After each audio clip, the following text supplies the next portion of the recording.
¿Qué tal? ¿Cómo le va? Bienvenidos a la emisión número 1245 de Por Más. Hoy vamos a tener el programa completo con Marcelo Manuzzi y una de las notas que hicimos durante el 2023. Nota totalmente recomendable para escuchar y para volver a escuchar varias veces. Las empresas que nos acompañan y arrancamos. Las siguientes empresas e instituciones presentan Por Más. Folmer, concesionario oficial Case para Entre Ríos. Arús, experiencia y profesionalidad en comercio exterior. Borselino, industria gráfica integrada.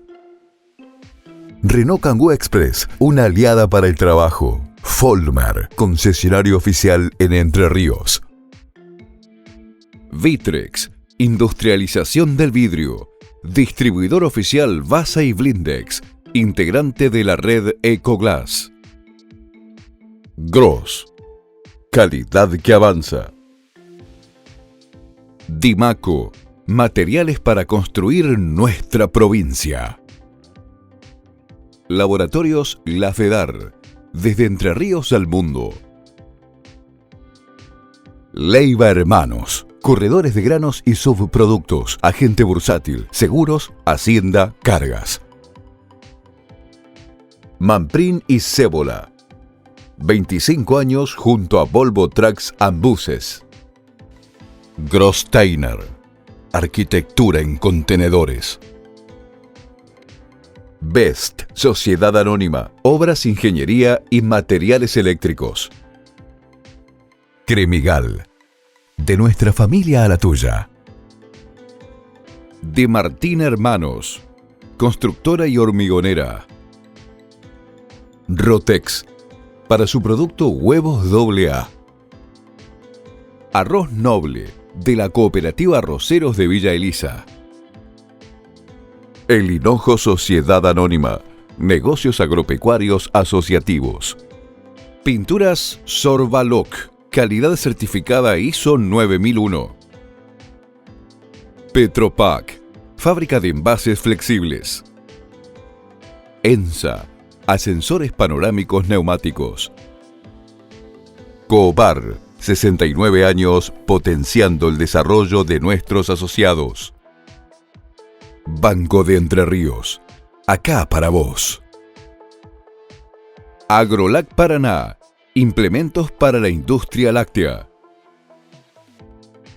Y la República Argentina como sociedad hoy está sumida en una crisis sumamente compleja después de una pandemia que está mostrando en estos años los estragos y los problemas que se generaron a partir del encerramiento.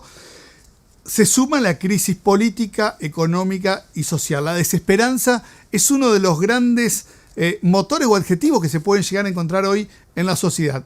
Hablamos con Marcelo Manuzzi, quien viene trabajando muchísimo en estos temas. Y vamos a empezar hablando del paisaje. ¿Qué es el paisaje para entender en los términos que lo vamos a hablar en la nota? El paisaje es lo que cada uno de nosotros nos construimos sobre la realidad que vivimos. Entonces, ¿qué es lo que pasa con nuestro paisaje teniendo en cuenta las condiciones en las cuales se está desarrollando la realidad argentina hoy? El paisaje se construye con ideas, con emociones y con experiencias de años vividos. Y cómo cada uno le va poniendo los colores a toda esa combinación, a todo ese rompecabezas. Hoy el rompecabezas, el paisaje, le faltan muchas piezas y eso es la incertidumbre. A futuro ese paisaje no tiene referencias, entonces sí hay más. Lo que no sabemos es cómo cada uno de nosotros va a llenar esas piezas faltantes. Históricamente, en este momento, por la situación argentina, la situación global, nuestro paisaje tiene una carencia de referencias muy significativa. Entonces, el desafío individual, de liderazgo, de organizaciones, es con qué referencias vamos a llenar esas carencias para empezar a avanzar en este nuevo ciclo histórico de mucha inestabilidad, volatilidad y ausencia de referencias. Antes podías consultar a académicos, gurúes, investigadores, y decían, bueno, estas son las tendencias, estas son las posibilidades, y sobre todo un empresario o un líder reorganizaba recursos, alineaba determinados procesos y comenzaba a transitar ese paisaje. Esas referencias hoy son muy precarias, muy volátiles, es decir, las tenés para los próximos días y no para los próximos meses, ni hablar para los próximos años. Entonces sí hay más. Hacia adelante hay cada vez más espacios vacíos, referencias precarias y carencia de referentes que puedan dar cuenta y de líderes que puedan de alguna manera alinear los próximos pasos en este paisaje. ¿Cómo se construyen esas referencias? Vuelvo al principio. Ahí van a jugar emociones, es decir, tu estado de ánimo va a hacer que el paisaje lo veas como algo terrible, lleno de enemigos. Tus ideas, ahí tu metodología, lo que aprendiste, tu profesión va a hacer que lo veas más cerrado o más abierto. Y las experiencias, es decir, todo lo que viviste es clave porque ante la desesperación de la falta de referencias, lo primero que uno hace es echar mano al pasado para ponerlo hacia adelante. Ese error es una decisión de supervivencia, pero no necesariamente de competitividad, porque vas a repetir recetas que si bien te pueden haber funcionado en el pasado, en este nuevo paisaje puede que no tengan nada que ver con lo que las exigencias del contexto demandan. Y este grave problema que tienen las personas de no encontrar referencias a qué respuestas o soluciones dar a lo que viene porque no hay referencias hacia atrás, también la están sufriendo los líderes, porque entender el contexto del liderazgo hoy requiere tomar muchísimo más pensando en lo que va a pasar en el futuro que lo que ha venido pasando hasta ahora. Estos son los grandes cambios que se están sucediendo. El liderazgo tiene también un gran desafío que es la desconexión con las necesidades de la gente. Puede que el líder esté tan desesperado como el más simple de los ciudadanos, con distintos niveles de desesperación, pero tiene la misma carencia de referencias. Porque el gran desafío es, no hay nadie quien las tenga. Esas referencias hay que reconstruirlas. Ahí el líder tiene un papel central en convocar, en aglutinar, en agrupar, para construir, porque no para definir o para determinar o para empujar a determinadas referencias. Entonces, los líderes también son presas de sus propias historias. Entonces, muchas veces la propia historia es el primer gran obstáculo para una nueva historia. Entonces, ahí los líderes también tienen que lidiar con eso que aprendieron, con eso que creen o creyeron y redefinir las condiciones de liderazgo, que básicamente hay algo que está quebrado, que es el encuentro de las personas en su diversidad para construir algo nuevo. Nadie tiene esas referencias, los líderes tampoco. Lo que sí los líderes pueden tener es la capacidad, el poder, la empatía para convocar a reconstruir esas referencias. Ese puente hoy todavía está muy precario, parte por las conductas de los líderes, de desconexión, de centramiento, mirándose sus propios intereses, y parte también por la volatilidad del contexto, en donde la gente de pronto resuena más con noticias falsas o influencers en las redes sociales que con alguien con otro tipo de fundamento. Entonces, ese puente hoy también viene a complejizar el paisaje, que tiene que ver con cómo nos encontramos, cómo participamos desde la diversidad para reconstruir el paisaje, porque de lo contrario vamos a seguir en este juego de errores y de carrera de obstáculos interminable. Y los principales adjetivos que están sosteniendo estas imposibilidades muchas veces tienen que ver con la bronca, con el miedo, con los enojos.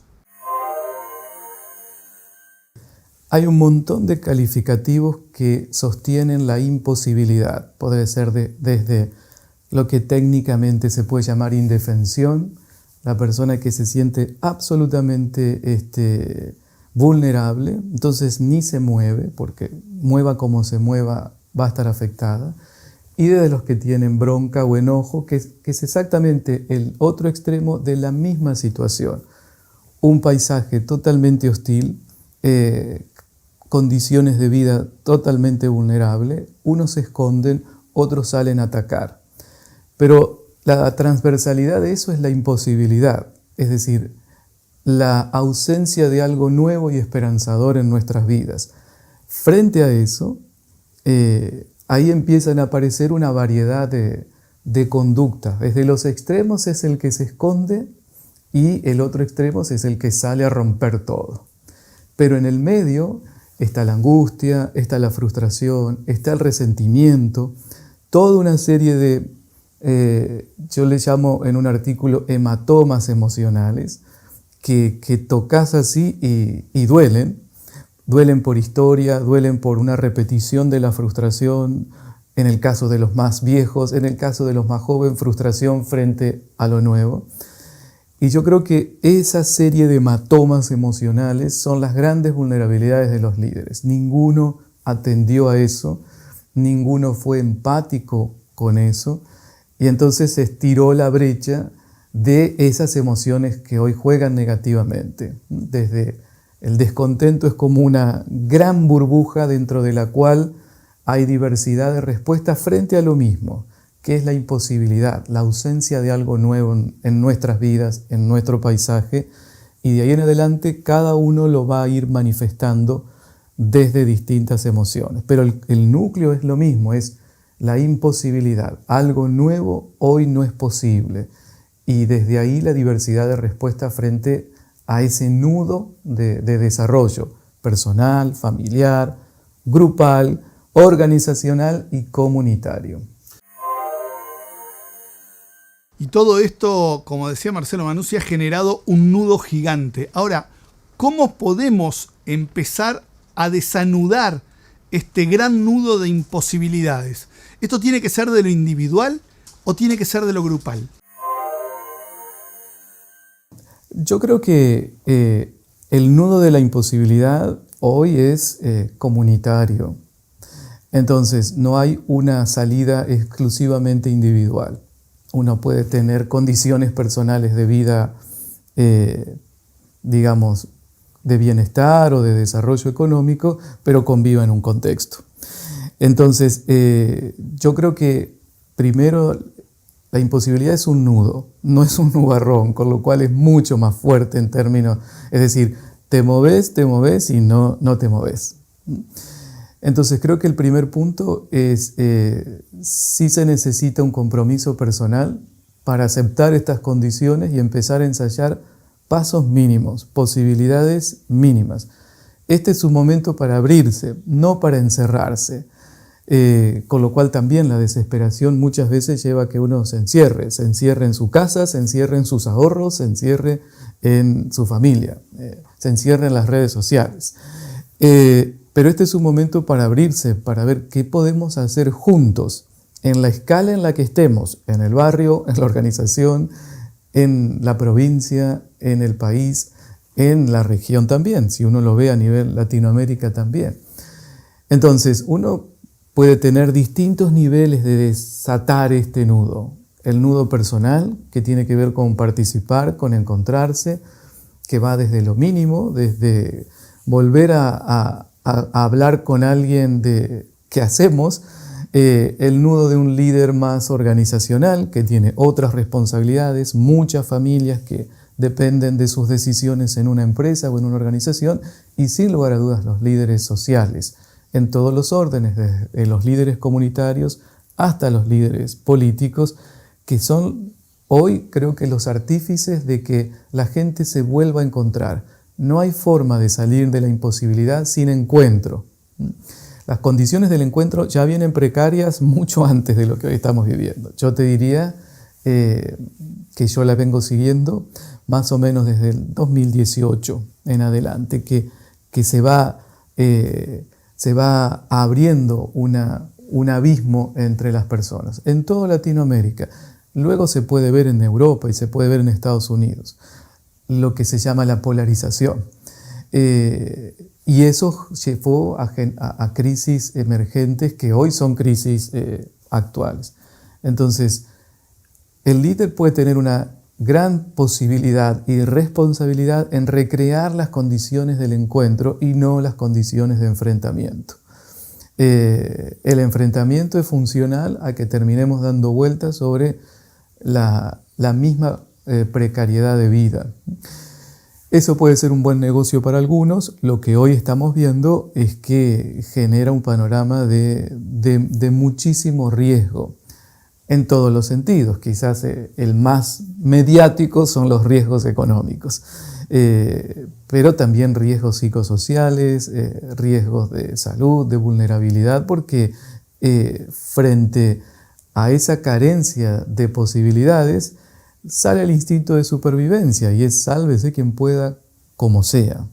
Ese es el punto clave que es nuestra responsabilidad individual, grupal, comunitaria, de empezar a desatar cómo nos encontramos para poder recrear algo juntos en la escala que nos toque: familia, grupo, organización, cámara sectorial, y de ahí ir construyendo hacia arriba. No es una salida individual, porque no vale de nada una salida individual, porque el contexto tiene condiciones de vida muy vulnerables y muy sintomáticas. Entonces, nuestra salida individual no tiene mucha perdurabilidad tampoco.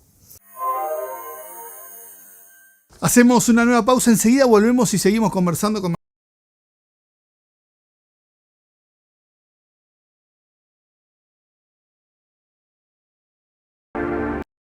Con la mejor atención, con el mejor servicio, con la más alta tecnología.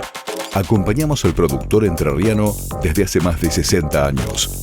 Folmer, concesionario oficial Case para Entre Ríos. Encontranos en Villaguay y Crespo o en maquinarias.folmer.com.ar.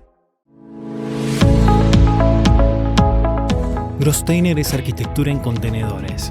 Es simplicidad constructiva y sofisticación. Es calidad y optimización de recursos. Proyectos a medida y completamente equipados.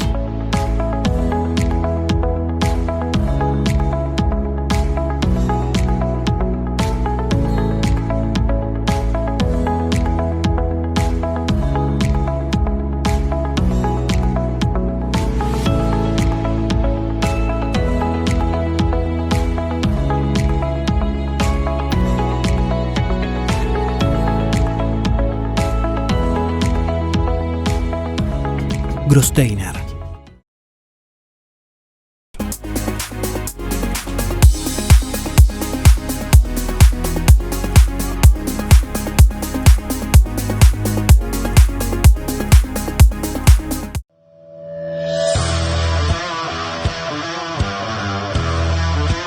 Desde General Ramírez, Entre Ríos, construimos los mejores remolques del país.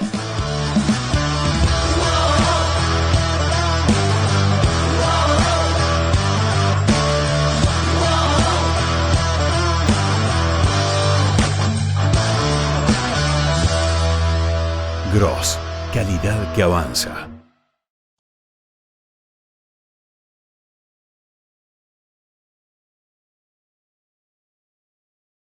Todo esto que venimos hablando, todavía falta agregar una situación muy particular: las redes sociales, la virtualidad que se potenció a partir de la pandemia. ¿Qué es lo que genera esta virtualidad, esta ausencia de las relaciones directas entre las personas? La virtualidad es un cuadradito que te desconecta muchas veces de las condiciones de vida. Entonces uno empieza a creer que ese cuadradito que tiene en su mano, descontextualizado, es el contexto. El otro fenómeno es: la gente no busca la verdad en las redes sociales, busca algo que le mitigue sus condiciones emocionales. Entonces, ¿por qué funcionan las fake news? ¿Por qué funcionan los influencers que, aunque no digan frases o conceptos fundamentados, tienen éxito? Porque en realidad en la búsqueda de las redes sociales es con quién resueno o quién resuena con lo que a mí me pasa. No qué me pasa o cuáles son las condiciones fundamentadas de esa situación, sino con quién puedo mitigar mi estado emocional. Esto no es nuevo, esto es 1919, la fórmula del rumor. Lo que pasa es que hoy tiene otras condicionantes el rumor. A mayor impacto emocional de mis condiciones de vida, más invento para poder cerrar esas fichas del paisaje que me están faltando. Entonces, ¿yo qué voy a buscar en las redes sociales? Quien me devuelva esas fichas, aunque no sean verdad, no importa, completo el rompecabezas. Y eso es lo que muchas veces no se entiende desde una instancia de comunicación más seria en redes sociales. Es que la gente no va a buscar la verdad fáctica, va a buscar a alguien que le complete las fichas emocionales que le falta. Obviamente, el riesgo es que en eso las fake news o las noticias falsas pueden ser mucho más resonantes para las personas que los hechos reales. Entonces, por eso las redes sociales funcionan, porque funcionó siempre esa fórmula desde que se estudió en el 1919. Lo que pasa es que hoy tiene una velocidad y un alcance que en realidad lo que vamos compartiendo es nuestro propio aislamiento. En ese cuadradito descontextualizado, sin fundamentos, pero que como es atractivo, como es tan rápido, porque son minutos, lo que hacen es simplemente un analgésico para mi estado emocional del momento. Y lo que yo voy buscando individualmente es analgésico tras analgésico, diariamente. Y ahí empieza a aparecer esta dependencia tan profunda a la vibración de las redes sociales. Ni siquiera a los contenidos de las redes sociales, sino a esa vibración de algo que me mantenga conectado y que me mantenga como un analgésico, en un estado de estabilidad emocional, no necesariamente de veracidad ante los hechos. Y seguimos hablando de desesperanza. ¿Por qué es tan peligrosa la desesperanza?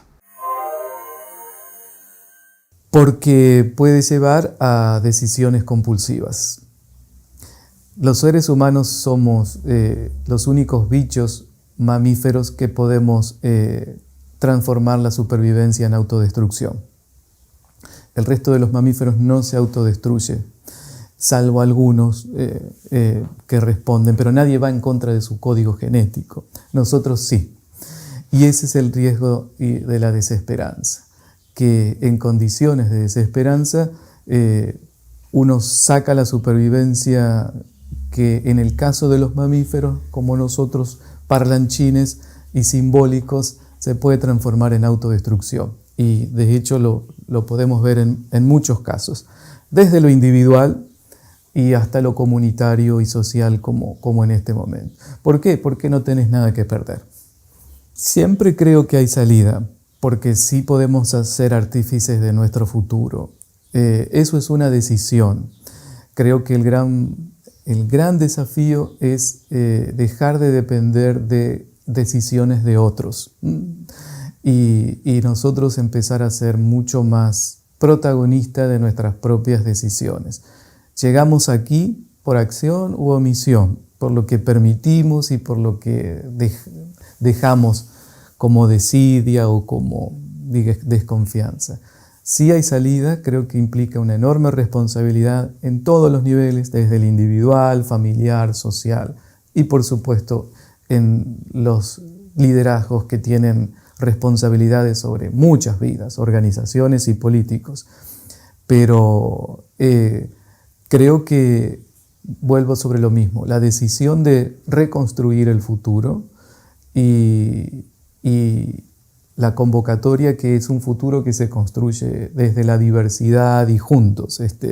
Pensamos distinto, tenemos distintos, muchas veces intereses, obviamente, pero tenemos que definir juntos, más allá de esa diversidad, detrás de qué vamos para poder seguir viviendo juntos. Si no, sale la autodestrucción. Todo esto que estamos hablando basado principalmente en la República Argentina y lo que vivimos en el día a día Ahora, este es el árbol, pero atrás hay un bosque gigante que Argentina, en el anacronismo que vivimos, todavía no nos estamos dando cuenta, porque hay una inteligencia artificial que está avanzando, porque hay un cambio de paradigma mundial que está avanzando, y hay una cantidad de cosas que van cambiando radicalmente la forma en que se hacían. Entonces, el día que empecemos a solucionar los problemas de adentro, vamos a tener que ver lo que pasa en el mundo, que es mucho más fuerte de lo que nos está pasando acá. Sobre todo después de la pandemia, el mundo toma tantos giros en lo chiquito de nuestra vida cotidiana y en lo gigante de la globalidad del planeta, que indefectiblemente hay que crear nuevas respuestas. El mundo hoy reclama nuevas respuestas porque aparecen tantas demandas tan entrecruzadas, que uno toca una variable, aunque sea chiquita de acá, que está totalmente condicionada por otros factores. Entonces,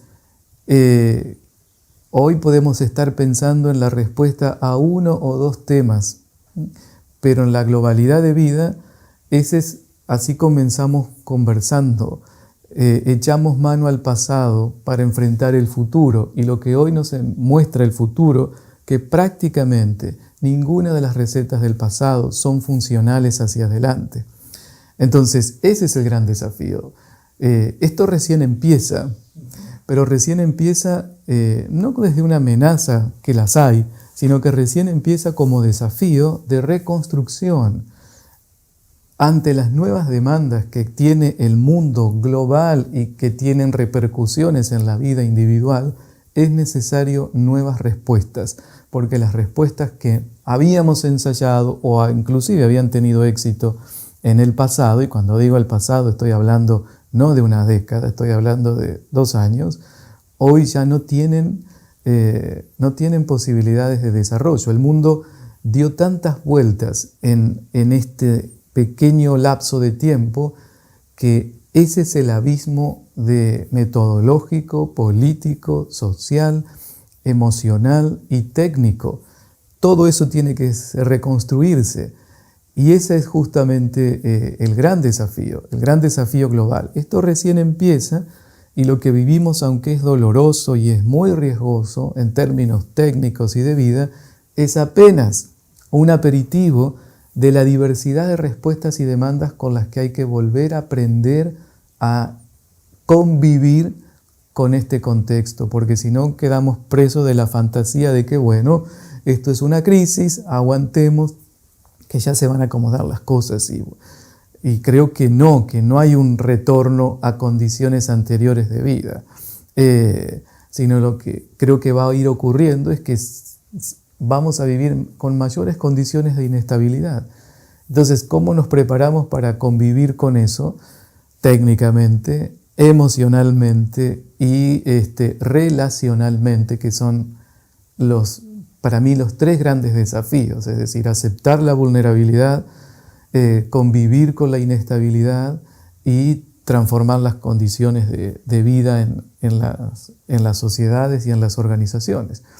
Esos son los 3 grandes desafíos que creo que atender a un presente muy crítico y muy doloroso no deben de alguna manera tampoco corrernos la visión de qué es lo que tenemos que aprender y desarrollar a futuro. Porque, bueno, sí, alguien en terapia intensiva hay que estabilizarlo, pero también hay que pensar qué pasa de su vida una vez que sale de estas condiciones de estabilidad. Si no, vamos a vivir muchos años más y décadas más en terapia intensiva.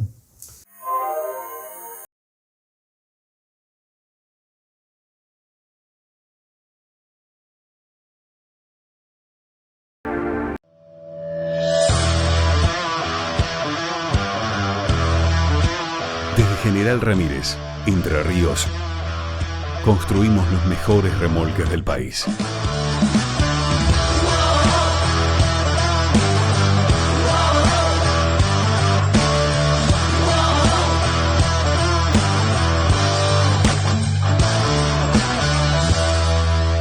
Gross, calidad que avanza. ¿Querés estar espléndida por dentro y por fuera? Ahora podés. Llegó 4H, único producto en Latinoamérica que reúne 3 moléculas en una sola cápsula. Alta concentración de resveratrol, colágeno y ácido hialurónico. Gran poder antioxidante, disminuye signos de envejecimiento, incrementa la renovación celular, fortalece cabellos y uñas. Mejora el funcionamiento del sistema inmunológico, cardiovascular y cerebral. 4H, porque cuidarse por dentro se nota por fuera. Renovamos el home banking de Banco Entre Ríos y ahora es mucho más ágil, simple y práctico. Pagar tus compras es más ágil, simple y práctico. Pedir un préstamo es ágil, simple y práctico. Y hasta pagar las cuentas es más ágil, simple y práctico. bancoentrerrios.com.ar. Acá, para vos. La Cooperativa Arroceros Villa Elisa. Primera arrocera en el mundo en certificar ISO 22000. Una de las principales empresas exportadoras de arroz elaborado del país, generando trabajo local. Reconocida por su compromiso social en ámbitos provinciales y nacionales. La Cooperativa Arroceros Villa Elisa, más de 35 años acompañando a productores de la región. Con más de 30 años de trayectoria, Borselino Impresos es la única industria gráfica 100% integrada de Latinoamérica, desde la preimpresión hasta la logística. Borselino Impresos, soluciones desde el producto hasta la góndola. Borselino Impresos, estamos en todo.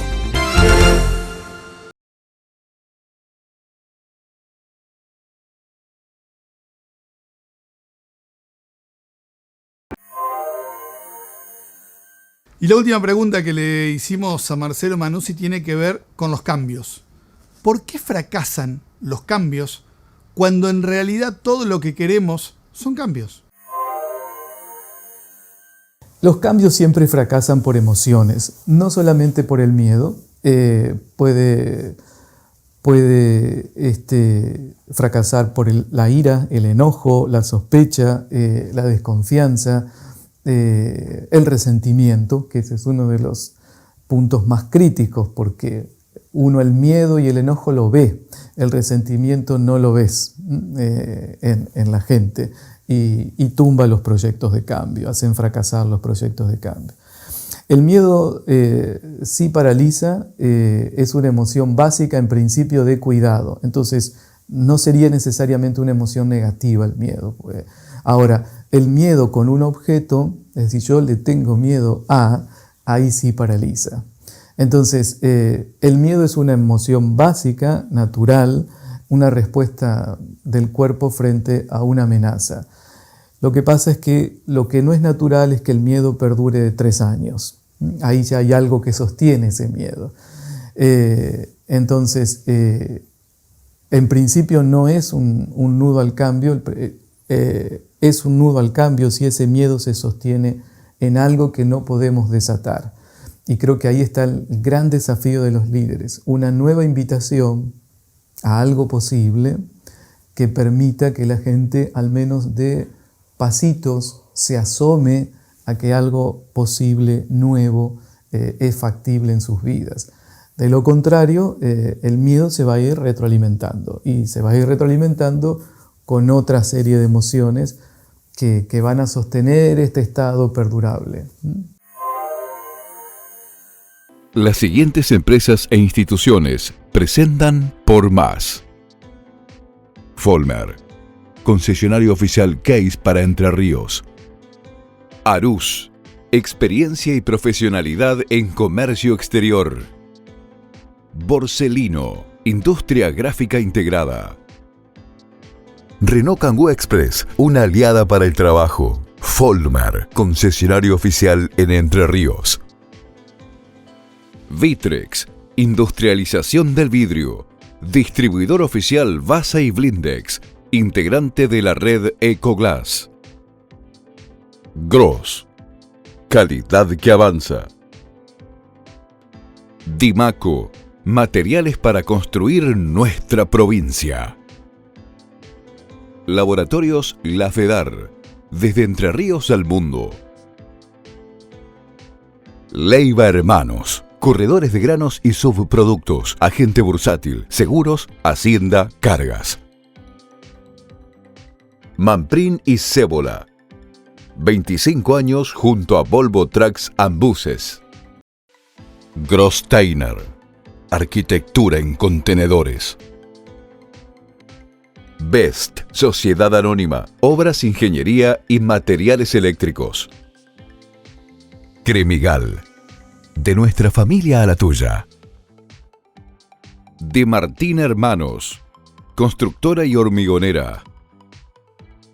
Rotex, para su producto Huevos AA. Arroz Noble, de la Cooperativa Arroceros de Villa Elisa. El Hinojo Sociedad Anónima, negocios agropecuarios asociativos. Pinturas Sorbaloc, calidad certificada ISO 9001. Petropac, fábrica de envases flexibles. ENSA, ascensores panorámicos neumáticos. Cobar, 69 años potenciando el desarrollo de nuestros asociados. Banco de Entre Ríos, acá para vos. Agrolac Paraná, implementos para la industria láctea.